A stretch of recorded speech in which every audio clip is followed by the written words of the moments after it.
नमस्कार, स्वागत है आपका वी टाइम न्यूज पर और आपके साथ मैं हूं पहली चौहान। बढ़ते हैं खबरों की ओर। भाजपा के प्रदेश अध्यक्ष सुकांत मजूमदार ने जंगीपुर से भाजपा उम्मीदवार धनंजय घोष के समर्थन में सागर दिघी में किया रोड शो। तृणमूल कांग्रेस বিরোধীদের প্রচার করতে দিতে চায় না, কারণ তৃণমূল কংগ্রেস গণতন্ত্রে বিশ্বাস করে। আমরা তো অভ্যস্ত হয়ে গেছি এরকম হামলা হবে, আমরা তৈরি হয়ে আছি হামলার জন্য। তৃণমূল কংগ্রেসকে এইভাবেই ভোট করায়, হামলা করে, ভয় দেখিয়ে, মারামারি করে।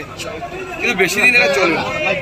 সরকারটা যাচ্ছে, এই যত গুন্ডা বদমাশ আছে যারা বিজেপির কর্মীদের উপর হামলা করেছে, বিজেপি কর্মীদেরকে এখনো পর্যন্ত 200-র বেশি কর্মী আমার খুন হয়েছে 14 সাল থেকে।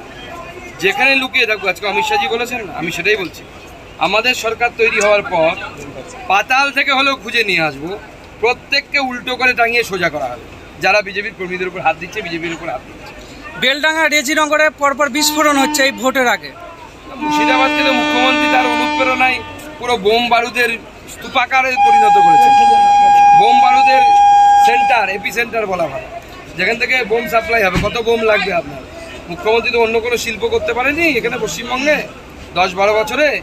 এই বোমা শিল্পটাই একমাত্র করতে পেরেছে, তার জন্য ওনাকে বোমাশ্রী পুরস্কার দেওয়া হচ্ছে।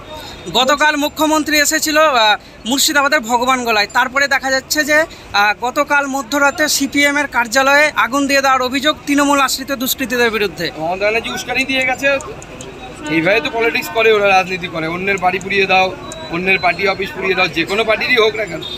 সিপিএম এর পার্টি অফিস মানে তো পার্টি অফিস, যদিও সিপিএমও সেই তৃণমূলের নীতিতেই বিশ্বাস করে। সিপিএম যখন ক্ষমতায় ছিল বিরোধীদের পার্টি অফিস পোড়াতো, কিন্তু আমরা এই নীতিতে বিশ্বাস করি না, শোনো, আমরা সিপিএম এর পাশে দাঁড়াচ্ছি। আমরা মনে করি যে কোনো রাজনৈতিক দলের তার কর্মকাণ্ড করার, তার রাজনৈতিক গতিবিধি করার অধিকার আছে। সে সিপিএম হোক, তারও আছে, নকশাল হলে তারও আছে।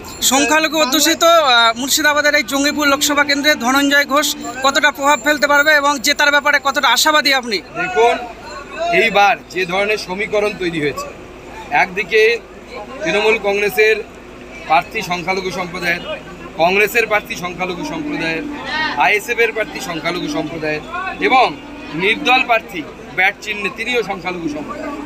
তার মধ্যে আইএসএফ এবং নির্দল প্রার্থী এবং কংগ্রেস প্রার্থী তিনজনেই যথেষ্ট শক্তিশালী।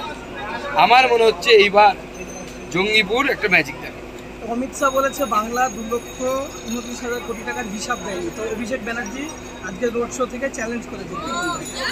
দেখুন, হিসেব দেয়নি তো চ্যালেঞ্জ করার কি আছে? ক্যাগ রিপোর্ট বলছে তো, ক্ষমতা থাকলে ক্যাগকে চ্যালেঞ্জ করতে বলুন। ক্যাগ রিপোর্ট থেকে শুরু করে বারবার বলা হয়েছে সময়ের মধ্যে হিসাব দিতে হবে। আপনার মাধ্যমিক পরীক্ষা 16 তারিখ থেকে, আপনি যদি 18 তারিখে গিয়ে বলুন আমি বাংলা পরীক্ষা দেবো, হবে না তো। মাধ্যমিক পরীক্ষা যখন হচ্ছে তখন তো দিতে হবে আপনাকে। মুখ্যমন্ত্রী বিভিন্ন জনসভা থেকে চাকরি খেকো বলে সম্বোধন করছে কেন্দ্রীয় সরকারকে, কি বলবেন এই বিষয়ে? মুখ্যমন্ত্রীর মুখ দিয়ে তো চাকরির গন্ধ বেরোচ্ছে, খেয়েছেন তো উনি।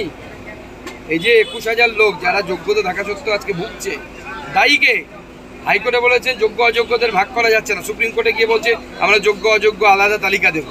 তাহলে হাইকোর্টে দেননি কেন? তার মানে এই অযোগ্যদেরকে যোগ্যদের কাঁধে দিয়ে পার করার ধান্দা ছিল, সেটা ধরা পড়ে গেছে মহামান্য সুপ্রিম কোর্টের কাছে। সুপ্রিম কোর্ট কি বলছে? সুপ্রিম কোর্ট বলছে, ইংরেজিতে শব্দ একটা ফ্রেজ ইউজ করেছে, it is a total fraud. Bangla করলে দ্বারা এটা নিখাত জালিয়াতি। জালিয়াতিটা কে করেছে? তৃণমূল কংগ্রেস করেছে, মমতা বন্দ্যোপাধ্যায় করেছে। মুখ্যমন্ত্রী জালিয়াতি মুখ্যমন্ত্রী। এই জালি মুখ্যমন্ত্রীকে তার পদ থেকে ইস্তফা দিতে। সন্দেশখালী ঘটনা নিয়ে বলছেন তৃণমূলের ঘাড়ে চাপিয়ে দেওয়া হচ্ছে ইচ্ছাকৃত। সন্দেশখালীতে কে করেছে? শুভেন্দু অধিকারী, সুকান্ত মজুমদার কি অস্ত্র লুকিয়ে এসেছিল? আর শুভেন্দু অধিকারী, সুকান্ত মজুমদার, দিলীপ ঘোষেরা সন্দেশখালীর মহিলাদেরকে পার্টি অফিসে পিঠে বানানোর জন্য ডাক